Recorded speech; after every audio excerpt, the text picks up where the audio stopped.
দেশে এই প্রথমবারের মতো সরকার প্রধানের সফরসঙ্গী হয়ে কাতার ঘুরে এসেছে 4 নারী ক্রীড়াবিদ।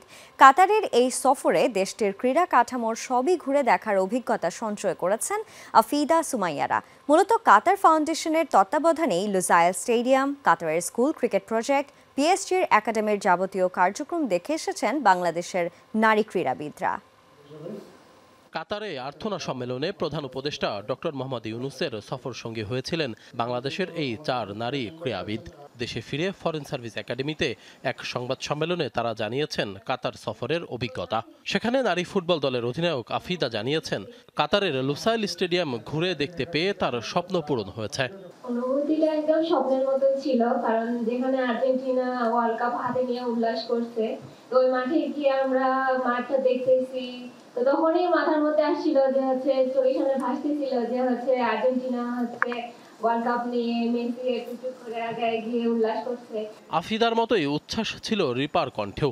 অল্প কথায় সাবজয়ী নারী ফুটবলার জানিয়ে দেন নিজের কাতার ভ্রমণের অভিজ্ঞতাও। ড্রেসিং রুমের ভিতরে যে একটা মাঠ থাকে ওয়ার্ম আপের জন্য হালকা, তো এটা কখনো দেখা হয় না, এটাও দেখছি মেসিদের রুমের আর্জেন্টিনা যে এখানে ছিল ড্রেসিং রুম শেয়ার করছিল, সেখানে মানে দাঁড়িয়ে কিছুক্ষণ ভাবছিলাম যে এই মুহূর্তে মেসি এখানে মানে দাঁড়িয়ে যে ওয়ার্ম আপের জন্য রেডি হচ্ছিলেন ড্রেসিং রুমে, তো অনেক ভালো লাগছিল সবকিছু মিলে।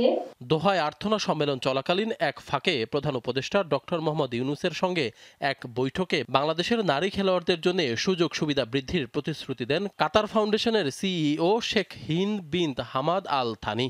বাংলাদেশের 4 নারী ক্রীড়াবিদও নিজেদের চাওয়া, স্বপ্ন ও চ্যালেঞ্জগুলো তুলে ধরেন কাতার ফাউন্ডেশনের কাছে।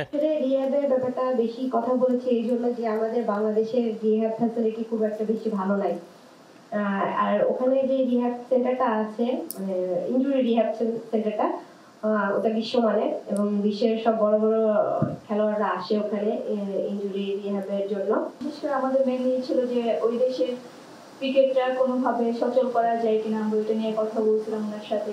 তো উনি একবার হয়তো 2007 সালে বা 11 সালের দিকে ক্রিকেট খেলার জন্য মেয়েদের বলছিল স্কুল লিগ, তো ওইখানে ক্রিকেট বলগুলো একটু হার্ড হয়ে দেখা ওইটা স্টপ করে দেওয়া হয়েছে, কিন্তু উনি কথা দিয়েছে যে এটা উনি চালু করবে।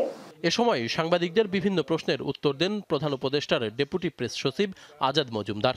যে ক্ষেত্রগুলো আছে সবগুলো চিহ্নিত করার চেষ্টা করা হয়েছে। এর মধ্যে স্টেডিয়াম অবশ্যই একটা বিষয়, কিন্তু স্টেডিয়ামের পাশাপাশি ডরমিটরিজ ফ্যাসিলিটিসটা খুবই প্রয়োজন মেয়েদের জন্য, এটা নিয়ে স্পেশালি আলোচনা হয়েছে।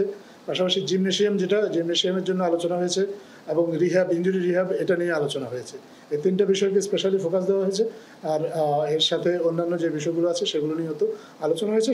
এই আলোচনাটা কন্টিনিউ করবে। আমরা মনে করি যে আলোচনার মাধ্যমে হয়তো সহযোগিতার আরও কিছু ক্ষেত্র চিহ্নিত হবে বা একটু বিস্তারিতভাবে যখন আলোচনা হবে তখন হয়তো আমরা আরও ভালোভাবে বুঝতে পারবো যে তারা আসলে কীভাবে আমাদেরকে সহযোগিতা করতে পারবে। বাংলাদেশের ক্রীড়াঙ্গনকে কাতারের কাছে তুলে ধরাই ছিল প্রধান উদ্দেশ্য, জানান আফিদা সুমাইয়ারা। আশিক মাহমুদ, যমুনা নিউজ, ঢাকা।